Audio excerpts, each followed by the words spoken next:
Looks like we're live. Thanks for joining the Ledger team. We are here for the Reporters Roundtable. Gonna give a few minutes for folks to join the call. How's everyone's week going? It's a Friday, so that's a good thing. Made it almost. I can't say that, I don't think, until the sun sets, probably. Almost. Most people in their work weeks, they like Friday, they're kind of coasting into the weekend. And we actually work fairly hard on Fridays because we have a Saturday edition and a Monday edition. So, there's no rest for the weary.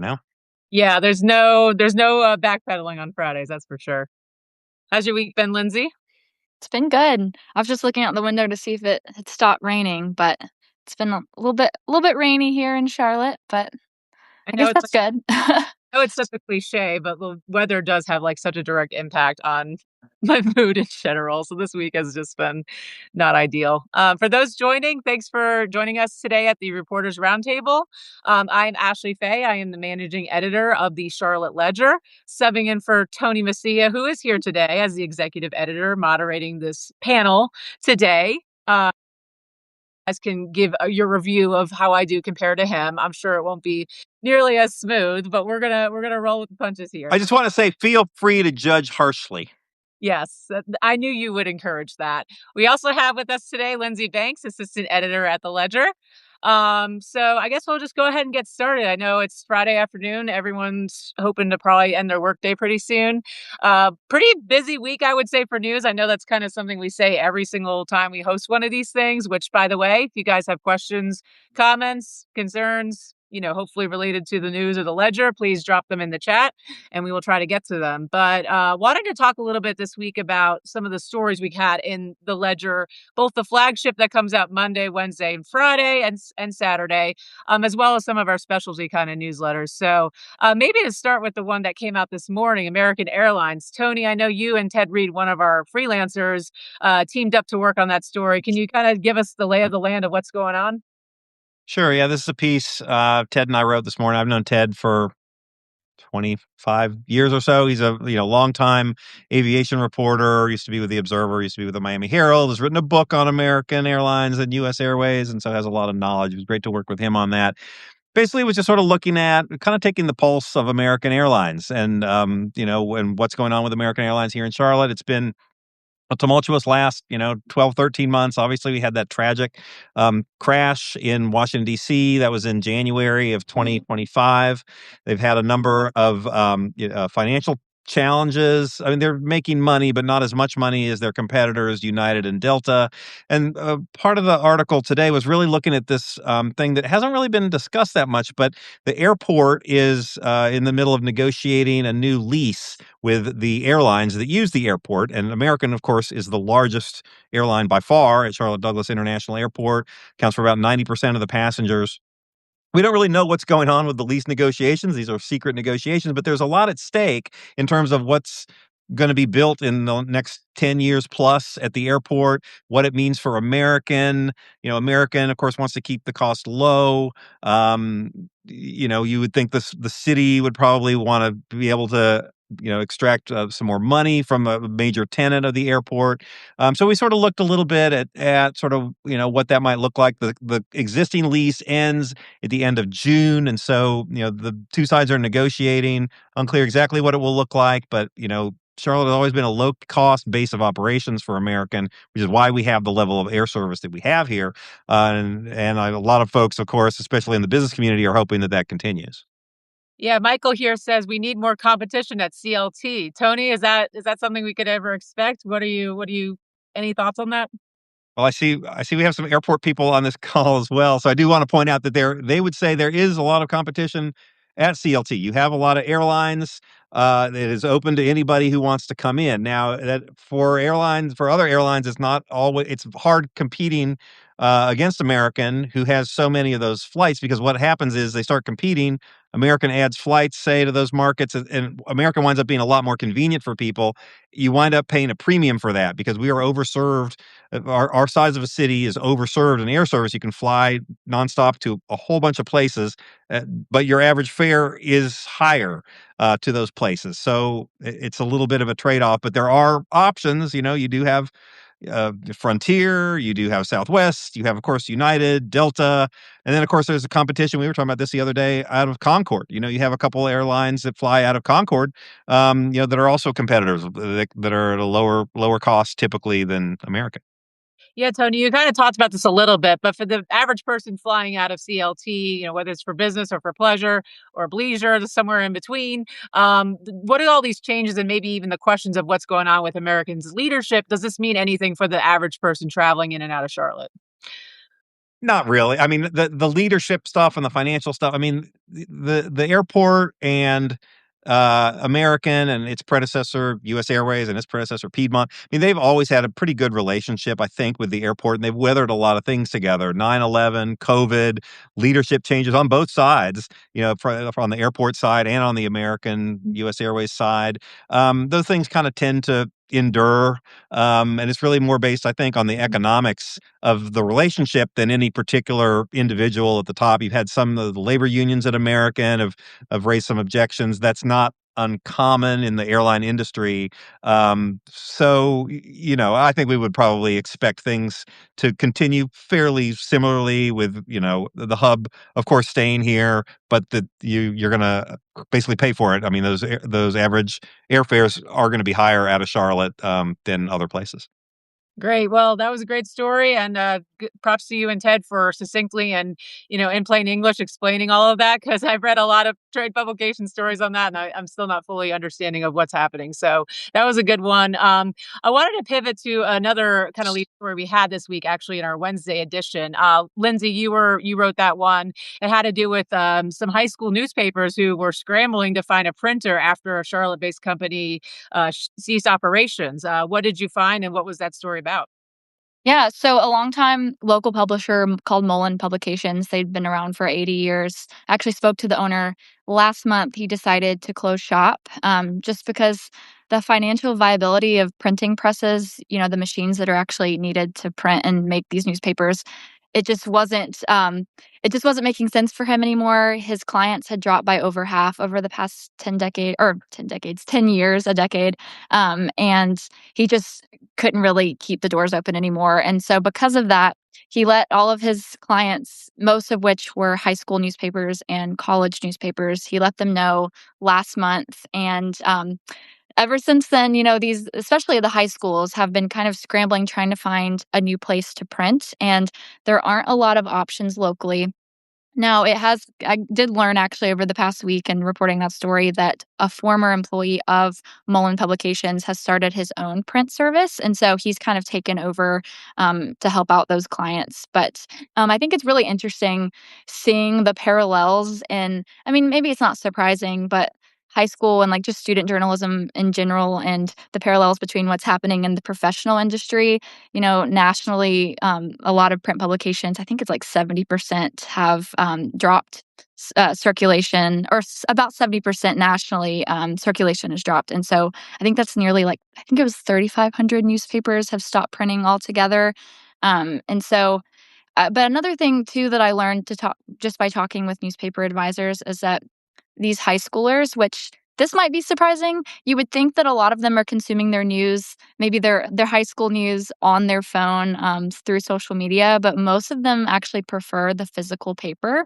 Granted, most high schools only produce maybe like 3 to 6 editions per school year, but they just really like holding the physical paper and seeing their name in the byline, especially the journalists, the student journalists that are writing the stories. So I just think that's interesting. I saw a story actually in the LA Times yesterday about how Gen Z is bringing back that physical media. Like, DVDs are kind of making a comeback. Vinyl records, which I have behind me, are also making a comeback. So I mean, it is becoming more of a novelty item, I would say, newspapers. But I mean, yeah, so that's kind of, I guess that's in a nutshell what the story is about.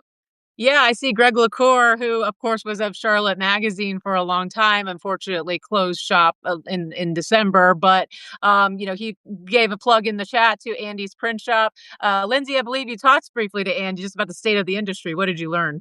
Yes, I mean, Andy Smith was the former publisher of Charlotte Magazine, and he, I think it was earlier this month, announced that he was starting his own print shop, but he's not doing the traditional. I don't even know actually what size a traditional newspaper is, but the prints that he's doing are more. I think they're more suited for like community bulletins, even like elementary school newspapers that are just a simple front and back that don't have multiple pages.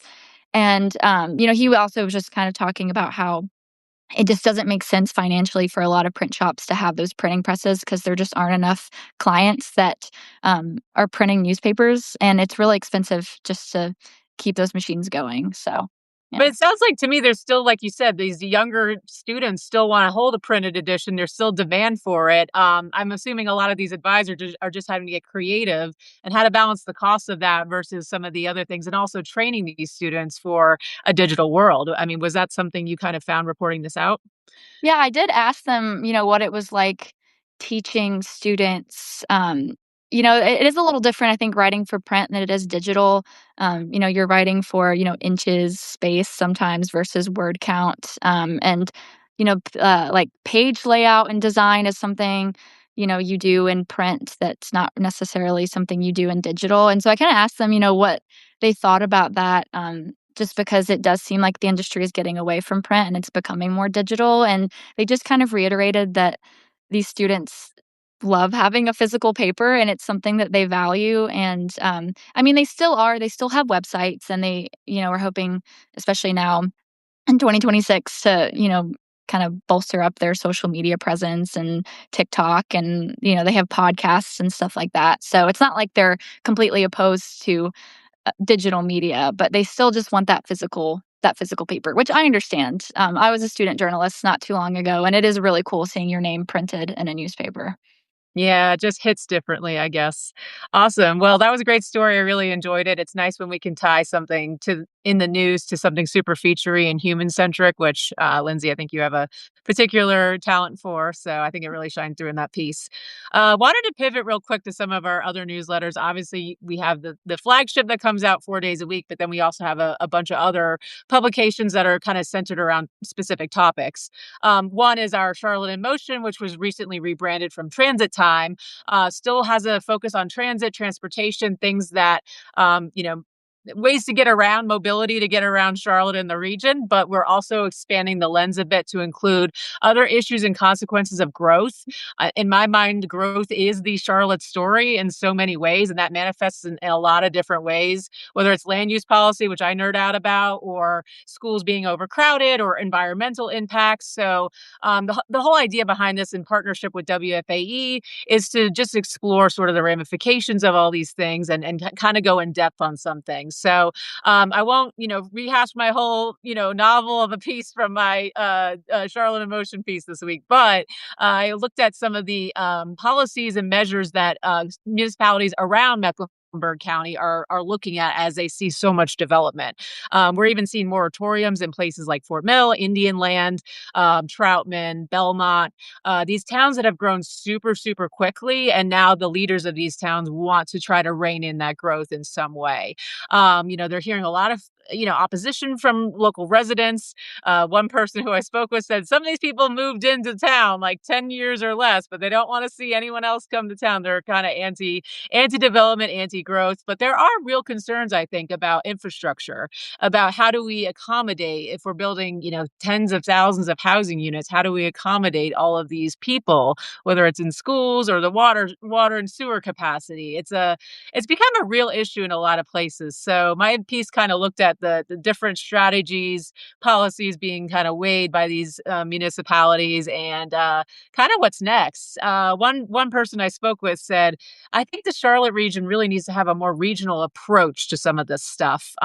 Certainly we do with transportation, but why don't we do it for housing? Why don't we do it for some of these other things? So Well, Ashley, if I can jump in, the thing I thought was really interesting about it was how, a lot of times these surrounding counties were, like you pointed out in the piece, grew very rapidly. Union County was one of the fastest growing counties in the country for a period of time. And now sort of the politics are starting to shift maybe a little bit, and people are becoming a little bit more and maybe asking a few more questions. I mean, it used to be a little bit more of the Wild West, and now that some of these communities are now these growth debates we're having in Charlotte are kind of radiating outward a little bit, and people saying, "Hey, wait a minute, do we really want a bunch of apartments here?" I know you had a guy that told you Iredell is very anti-apartment right now, and you have, I mean, there's a lot of good examples, I think, of that. Can you talk a little bit about how you got this idea for a story? Honestly, it's people talk to me about this all the time. Like I've obviously covered real estate and development here for a long time, so I've heard it a lot from the industry side of things. But this is a topic that I think a lot of people have a thought and opinion on. I have a good friend who lives in Gaston County, and she says they're starting to tear down everything and build all these housing units. So it's something that has these ripple effects and ramifications for everyone, whether you're an elected official, a member of the local government, a developer, or just a resident in a town, in a city. So and I think from the affordability standpoint, that's something I think about a lot is, if there are these moratoriums in place, is that going to affect the, how affordable some of these towns are? But I do Well, I get. know you gave the example, I think, of Albemarle in the piece, how Albemarle, the people in Albemarle were starting to say, "Hey, we don't want to become a suburb of Charlotte," and the conclusion was sort of, "I don't know, it might be too late for you."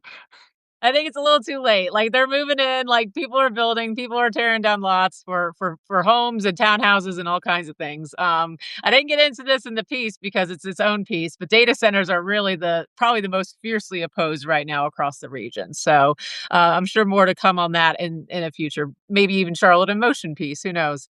But if you guys have any ideas for that, any topics around growth that you think need to have a kind of closer look at, we're always willing to hear story ideas on that front. So either in the chat or email us. Feel free to let us know because I just think it's such a rich area for exploration and going deep on some topics. But I also wanted to talk about some of our other kind of newsletters that are not our flagship. Football Friday is back. It had its first issue back, I think, 2 weeks ago. The season kicked off last weekend. Tony, do you want to kind of fill us in on the latest from Carol Walton? Yes. So she had a piece today, like you said, Ashley, with your deep knowledge of sports, that the season did kick off last week. It's a long season. It goes February to October, and if they make the playoffs into November. So every week, Football Friday on Fridays kind of previews the game ahead, talks about different trends with the team. Carol looked today at the fan experience and the sorts of things that Charlotte FC is doing to try to make it a little more palatable to fans. Some of the strong attendance that the team had in its first couple of years has sort of leveled off. It's kind of stabilized. They're no longer opening the upper deck like they used to. Part of that sounds like it has to do with the stadium renovations at Bank of America Stadium.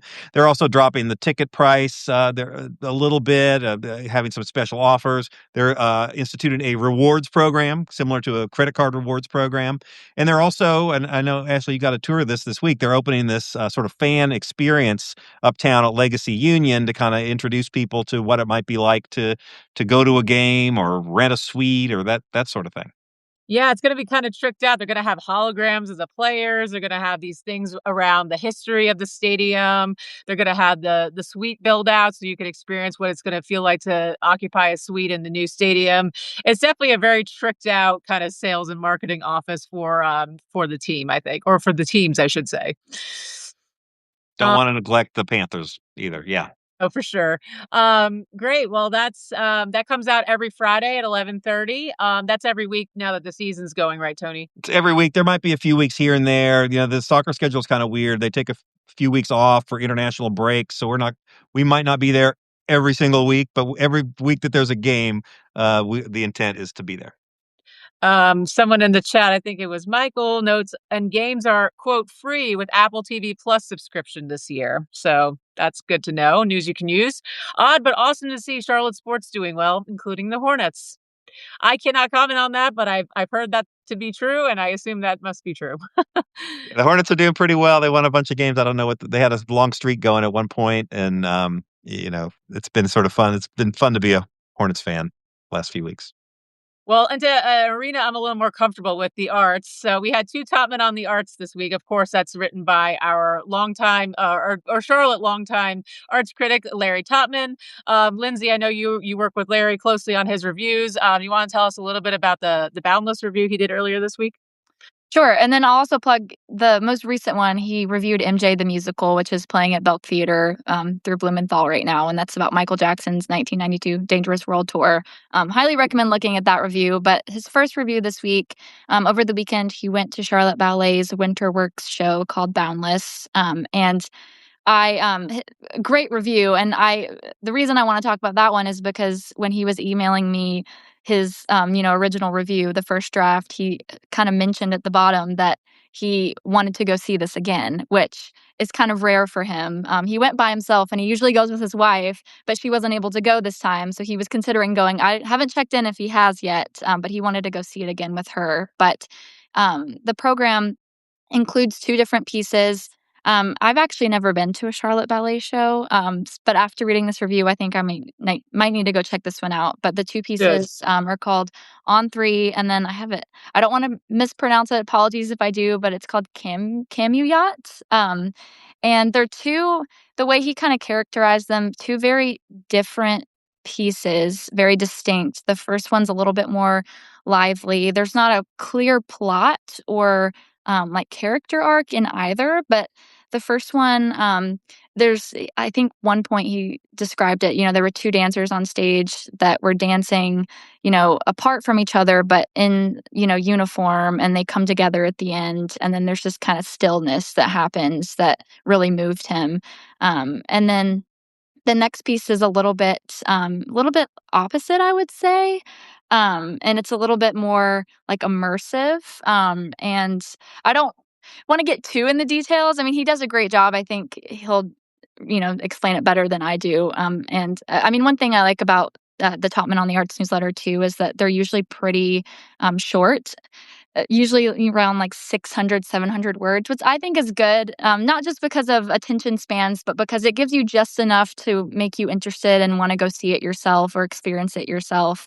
And then you can come back and read the review after you've experienced it and see if, what you agree or disagree with.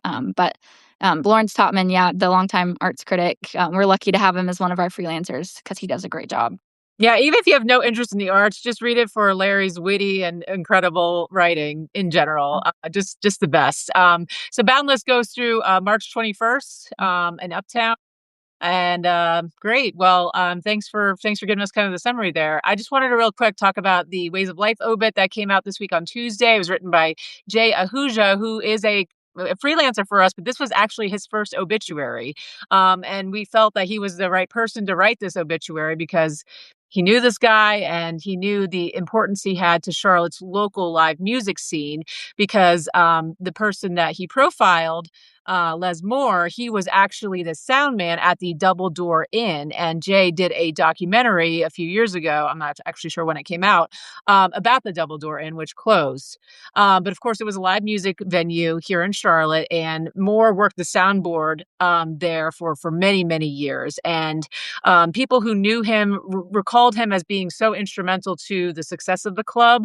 He brought in musicians on Monday night, made Monday night, which is normally a dead week for most clubs, I would think, an exciting and interesting and one of the busiest, times for the club, for Double Door Inn, which of course doesn't exist anymore. So I just thought that was a really compelling story. It's told really well. It's told by someone who knew the subject, and I think that really shone through. So that came out on Tuesday as our Ways of Life newsletter. This is our weekly obituaries newsletter. Be sure to check that out. I know we're kind of running short on time here, so I just wanted to end with a couple of topics, including Waymo and Wagyu. Tony, you were kind of the point person on both these, so why don't you tell us a little bit about what the hell Waymo is?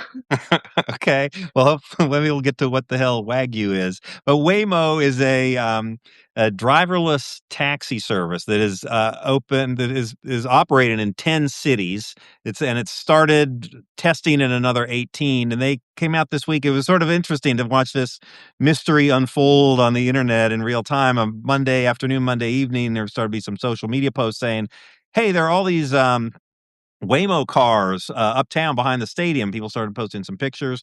I started looking into it, and indeed. I know you went out there, Ashley. Got run off by a security guard, but started looking into it, and basically, yes, the company a couple days later did confirm it is starting service in Charlotte. These are driverless cars, driverless taxis. In some cities, you can kind of call them like you call an Uber or a Lyft. It does sound like for the next few weeks or months, they're going to be sort of testing them with human drivers as the cars get to know Charlotte. Some of the jokes online were, how are these things going to deal with exit 3A on 277 going to Noda?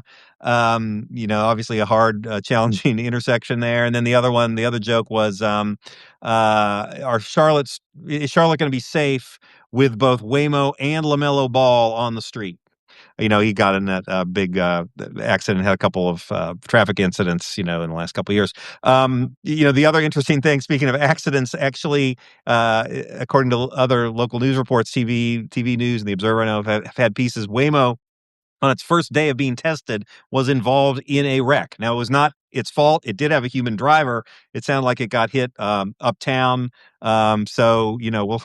It's something to keep an eye on. A lot of people, I think, are kind of nervous about these driverless cars, and are they really safe? And my take has kind of been, well, have you seen the way some of the humans drive around here? Well, and I think this underscores it. The first day out, it's involved in an accident that involved a Charlotte driver. So take from that what you will. I'll ask both of you, will either of you get into a Waymo car when there's no human behind it? I would trust it. I don't really ride Lyfts or Ubers personally that much anyway, but I think I would be okay with it, but depending on the price. That's kind of the novelty of it too. Lindsey? No, Lindsey's out.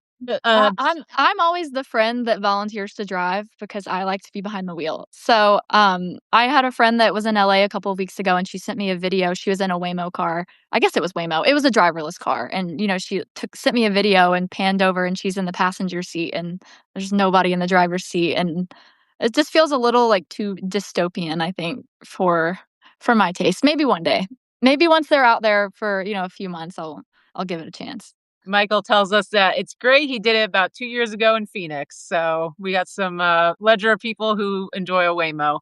All right.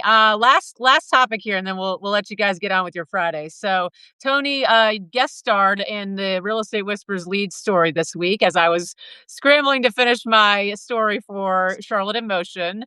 Tony, you wanted to write about steakhouses. What's going on with that? Yeah, first, I've got a dad joke on this one. If you can bear with me, what was the name of the? We mentioned it earlier. The Japanese beef. Is it Wagyu? I don't know if I'm saying that right. Just can you tell me what's the name of it? Wagyu? You're welcome. Oh my God. So anyway, yes, but there is the new steakhouse that's being planned that should open this fall. It's called Guard and Grace. It's in the new building of this Queensbridge Collective project, which is on Moorhead Street by Tryon. But the old Uptown Cabaret, and there was the diner there. They've knocked that down. The first tower is just about complete, and they're going to put a steakhouse in there on the 10th floor. And it has a really nice view of the city. And the thinking is, among people who have visited it, that it's going to be kind of a rival to Steak 48. It's at a very high price point. They've got filet flights for $115, Wagyu tomahawks for, I think it was a couple $100. These are very expensive cuts of meat. And it's, a few blocks from the stadium. And they say you can just imagine, Panthers players and Hornets players, professional athletes, sort of the see and be seen kind of people going to this steakhouse, which is sort of territory that is currently occupied by Steak 48, which is in South Park. So it was just a piece of kind of looking at that potential increased competition at this very high price point steakhouse. Charlotte's known as the city of steakhouses. There are a lot of different steakhouses, but there should be some competition, I think, on the horizon for Steak 48. What I like too about the piece is, you kind of reference that you don't see a lot of these steakhouses and things of that nature above an apartment tower. Sometimes they're usually above hotels in a high rise. So I thought from the real estate nerd aspect, that was a super interesting kind of angle to the story. It is different. Yes. That is unusual. It's at least in Charlotte. Yeah, for sure. Cool. Well, that'll be opening, I guess, soon. And for those of you who eat meat, let me know how it is. I will maybe go for a cocktail in the view, but that's about it on my end. Awesome. Well, I think that's it for today. Thanks, Tony, Lindsey, and all of you guys for joining us today. We try to do these every couple of weeks, so hopefully sometime in March we'll be back with one. But if you guys have any feedback, questions, and also don't forget to vote.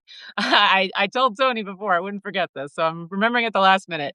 Early voting ends tomorrow, and the general election, of course, ends. Or the general. Wow, I am crashing out hard. The actual election day is on Tuesday, so please get out and vote. And visit theelectionhub.org for all the information about candidates in Mecklenburg, Gaston, and Cabarrus counties. Is that right, Tony? Did I? You got it. Ashley, you nailed it. Okay. 100%. Bravo. And thank you for subbing in, leading this discussion today for me. I did excellent work. And there, and then it just went off the rails. But thanks, everyone. Appreciate it. Bye. Bye.